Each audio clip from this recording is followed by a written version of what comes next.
August 24th, 2024, Ukraine's Independence Day. In the shadows of a quiet launch pad, a strange new drone took flight. They named it Palinitsia, the Round Loaf, a name that means everything to Ukrainians and nothing to outsiders. But that night, Voronezh exploded. Air bases burned. Sirens howled. No warning, no signal. Was it a coincidence or the quiet start of something Russia can't stop? By September 2025, this homemade drone had changed everything. It flies nearly 650 kilometers, skims just 15 to 500 meters above the ground, moves at nearly 900 kilometers per hour, guided not by constant satellite feed, but by internal navigation with only short sat updates, making it nearly jam-proof, terrain-hugging, EW-resistant, fast, precise. For Ukraine, it means one thing: no more vetoes from allies. They can strike whenever they want. For Russia, it means no region is safe. Not Krasnodar, not Moscow Oblast, not even the heartland. If you thought S-300s or S-400s made Russia untouchable, this bread-named drone is about to break that illusion. Because now, each week of strikes forces Moscow to choose: fuel for the front or peace at home. This is the story of the Round Loaf, and how it's redrawing the map of fear in 2025. August 24th, 2024. The date mattered. It was Ukraine's Independence Day, a moment of memory, pain, and pride. But this year, it came with something new: a drone. Not just any drone, a jet-powered, long-range, cruise-type strike weapon with a strange name: Palinitsia, the Round Loaf. In Ukraine, that word means more than bread. It's a symbol of culture, of home, of resistance. And in wartime, it became a kind of shibboleth, a word Russians mispronounce, a way to spot infiltrators. Now, it was a weapon. And on the same night it appeared, Voronezh exploded, fires lit the sky, air bases burned, and Russians suddenly felt the war had reached them. It wasn't loud like missiles, it was surgical, precise, like switching from door knocking to lockpicking. Quiet, exact, already inside before the alarm sounded. That was no accident. Ukraine kept the specs hidden, no fanfare, no leaks. They knew what they had. And Russia knew what it meant. Distance no longer equals safety. The old buffer zones? Gone. The Round Loaf was homegrown. No Western launch approval needed. And it slipped past Russia's layered air defenses like a whisper. This wasn't just a strike, it was a message. Ukraine could now reach deep on their own terms. Even the name was part of the fight.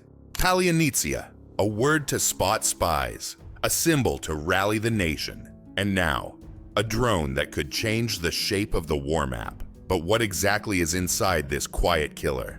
How does a round loaf of bread turn into something that beats multi-billion-dollar defenses? What makes Palinitsia more than just another drone? It starts with the navigation. This isn't a drone that waits for GPS signals every second. It uses INS, inertial navigation systems, the kind that measures motion by internal sensors. It flies like a driver in a tunnel, using dead reckoning, checking the map only at the turns. Satellite correction, only for course updates. That's what makes it resilient to jamming. Ukrainian engineers built it to outsmart electronic warfare, so that strike teams wouldn't have to watch their drone go blind mid-mission.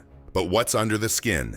It weighs about 320 kilograms, carries a 100-kilogram warhead, flies at up to 900 kilometers per hour, can reach 650 kilometers deep, and hugs terrain as low as 15 meters. That low flight, that's the secret sauce. Because when you fly near ground clutter, radars struggle. Even S-300s and S-400s, Russia's crown jewel systems, can't get a lock until it's almost too late. And once it's close enough, interceptors waste missiles. Or worse, miss altogether. It's a design problem for Russia. They're built to spot bombers, not bread-shaped ghosts. Each flight shrinks their reaction window, and each strike forces a painful choice. Waste multi-million-dollar SAMS chasing one drone, or let it hit fuel depots, runways, or command posts. And that warhead, enough to disable, ignite, or crater whatever it finds. The INS doesn't care if the skies are jammed. It keeps going. That's what makes the Round Loaf a problem. Not just what it is, but what it can ignore. But theory is one thing. Battlefield proof is another. So how did its first missions in late 2024 prove it was the real deal? By the end of 2024, Palanizia had one goal: hit deep, hit hard, and stay invisible doing it. That's exactly what happened. Oil refineries, fuel depots, military air bases all began to light up in Russia's rear areas. Fires, blackouts, smoke pillars stretching into the night sky. And for the first time, Russian civilians watched the war touch their fuel, their cities, their lives. Sirens wailed and gas stations ran dry. This wasn't luck. It was a designed campaign. Low-flying drones came in at night, not from one direction, but from many multi-axis routes split Russian defenses like picking multiple locks at once. The defenders couldn't cover every door. They tried, but it didn't matter. Radar seams were exposed. Electronic warfare couldn't cover the gaps. The strikes kept landing, and each hit forced more than repairs. It forced shutdowns, and every shutdown slowed fuel delivery to the front line. That meant soldiers had to wait. Tanks stood still. Budgets stretched thin, and maintenance crews fell behind. Russia faced a bitter trade: protect the battlefield or protect the homeland. They couldn't do both. And as refinery fires raged, something else became clear. These targets weren't just military, they were economic. Each refinery acted like a budget battery. Every day offline drained revenue. Every explosion dimmed the lights on Moscow's spreadsheets. The Round Loaf had passed its test, but 2025 brought something else. Something that made home-built drones even more important. So what changed? And why did Ukraine decide it could no longer wait for outside permission to strike? In 2025, something changed. The United States, while still a key ally, introduced a new rule. Each long-range strike from Ukraine now needed case-by-case approval. Every time Ukraine wanted to hit deep, they had to ask first. That worked for some tools, like ERAM, the Extended Range Missile. It was powerful, but it came with a pause button. One phone call could slow the kill chain. One delay could mean the target moves. But Palanizia, the Round Loaf, no waiting, no veto, no permission slip needed. Ukrainian crews didn't have to wait by the phone. They just launched, and targets didn't get the chance to vanish. It was like owning your own keys instead of borrowing someone else's. That made all the difference. The kill chain shortened. Queue, launch, impact, all within hours. Now, time-sensitive targets were back on the table. Fuel convoys, temporary airstrips, rotating command posts, all became reachable again. Behind the scenes, tension grew. Policy gatekeepers and allied capitals moved slower than the battlefield clock. But Palanizia didn't wait, and it got funding too. Not just from Ukraine's own budget, but through the so-called Danish model, a clever workaround where partner nations fund Ukrainian-made weapons that Ukraine controls and Ukraine uses. More control, more strikes, more pressure. But this raised a new question. Can Ukraine scale this? Can they build enough Round Loafs to keep the weekly tempo going? Because now the game wasn't just about having a drone, it was about having hundreds. It started with a €10 million spark. Lithuania stepped forward first, willing to fund the future of Ukraine's homegrown strikes. And with that, the Round Loaf moved from a prototype to a production line. Now, inside Ukraine, factory floors hum. Each drone isn't made by hand anymore. They come out like fresh bread from an oven. But this time, it's metal, not dough. It's the shift from artisan baking to a commercial oven. One per day. That's the planning baseline. Enough to matter, because in war, steady output wins. This didn't happen overnight. But under the Danish model, partners don't just donate weapons. They help fund Ukrainian-made systems that Ukraine can launch without waiting. No vetoes, no delays. And that's not all. Upgraded variants are already in the works, fitting into the same production spine. That means better range, better warheads, same build process. This isn't just a weapon, it's a weapon family. And now stockpiles grow.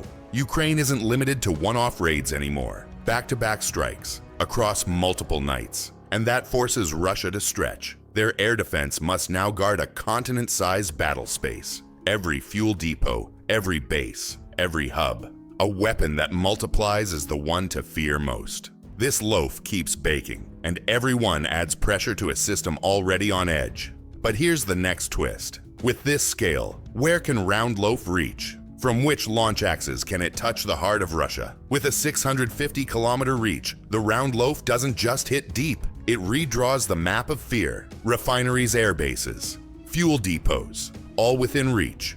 all now on edge. Cities once called rear area now hear alerts every night. The war isn't just near the border, it's knocking on Russia's core. And that fear is grounded in math. Radar systems can only see so far at low altitudes. The lower the drone flies, the shorter the line of sight. By the time it's spotted, it's almost too late, and the reaction window shrinks. It's like a motorbike weaving through traffic, like heavy trucks struggle to turn fast enough. And because Ukraine launches from multiple directions, Russia can't guess where the next one comes from. Each drone takes a different path. Some hug hills, others follow tree lines or river valleys. That diversity of routes forces Russia to defend everything, everywhere, and that creates coverage gaps. Every extra kilometer of range turns depth into exposure. It stretches Russia's air defense net until it starts to tear. Now every strike creates a question. Do you protect the front line or the homeland? Because you can't do both. And here's a secret. Ground clutter, trees, buildings, hills is the Round Loaf's best friend. It's the perfect disguise. But Ukraine isn't just sending one drone at a time. Now it sends many. And that turns geography into a trap. It doesn't just attack targets, it attacks Russia's decisions. One night, the focus is on refineries. The next, on rail yards or air bases. Each strike forces a painful choice. Shield the fuel arteries that keep tanks moving,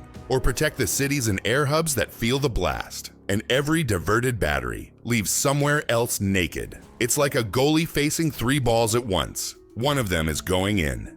And it gets worse.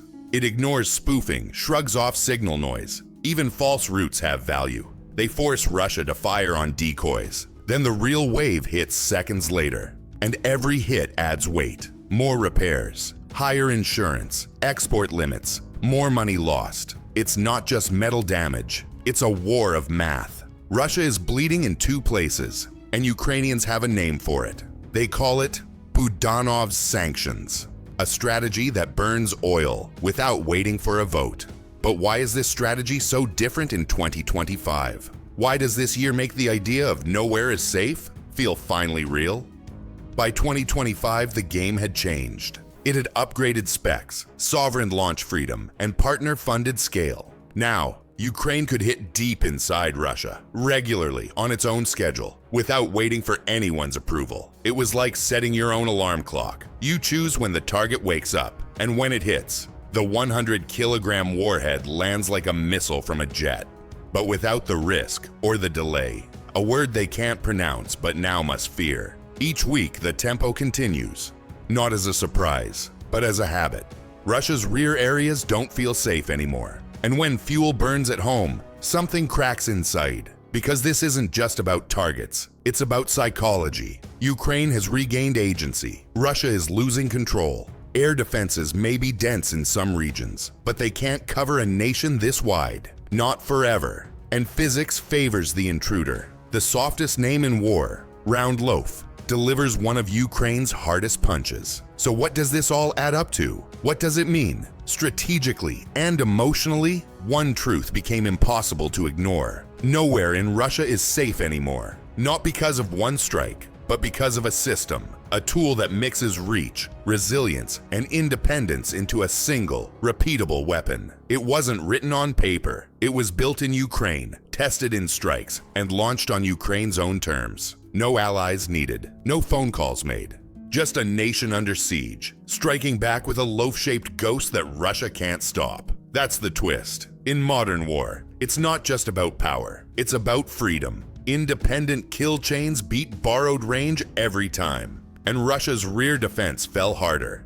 But here's the hidden truth. It's not just the range that matters, it's the freedom to fire. That's what makes nowhere the new front line. It turned distance into danger. It made rear areas feel like front lines. Russia's depth, once a shield, now feels like a map of targets. And it happened because of 3 things: specs, launched without waiting for anyone's approval. That's the new shape of war.